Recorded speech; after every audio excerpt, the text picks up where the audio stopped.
এই যে এখানে 5টি সংখ্যা আছে তাই না, 2 3 5 10 15, এই 5টি সংখ্যার লসাগু কত হবে? এখন এই 5টি সংখ্যা লিখে এইভাবে দাগ দিয়ে লসাগু করার সময় নেই আমাদের। আমরা এই 5টি সংখ্যার লসাগু একদম সহজে করব, সিম্পল ট্রিক্স ইউজ করে। সেটি হচ্ছে, মনে রাখবেন, প্রথম আমরা দেখব যে সবচেয়ে ছোট সংখ্যা কোনটা। সবচেয়ে ছোট সংখ্যা হচ্ছে 2। এই 2 এর বড় ভাই আছে? বড় ভাই মানে হচ্ছে এই 2 এর গুণিতক কত? 2 এর গুণিতক হচ্ছে 2 4 6 8 10, তাই না? তো যেহেতু 2 এর গুণিতক হচ্ছে 10, মানে 2 এর গুণিতক 10, মানে 2 এর বড় ভাই আছে 10। সো ছোট ভাইকে আমরা বাদ দিয়ে দেব। 2 না রাখলেও সমস্যা নেই, পরে আমরা প্রমাণ করব।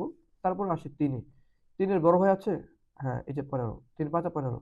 তার মানে 3 এর গুণিতক যেহেতু এখানে আছে সামনে, বড় ভাই আছে, এই জন্য 3 কেও আমরা বাদ দিতে পারি। 3 কেও আমাদের গণনা করার দরকার নেই। এরপর 5, 5 এর বড় ভাই আছে এই যে 15, 3 5 15, 5 ও বাদ।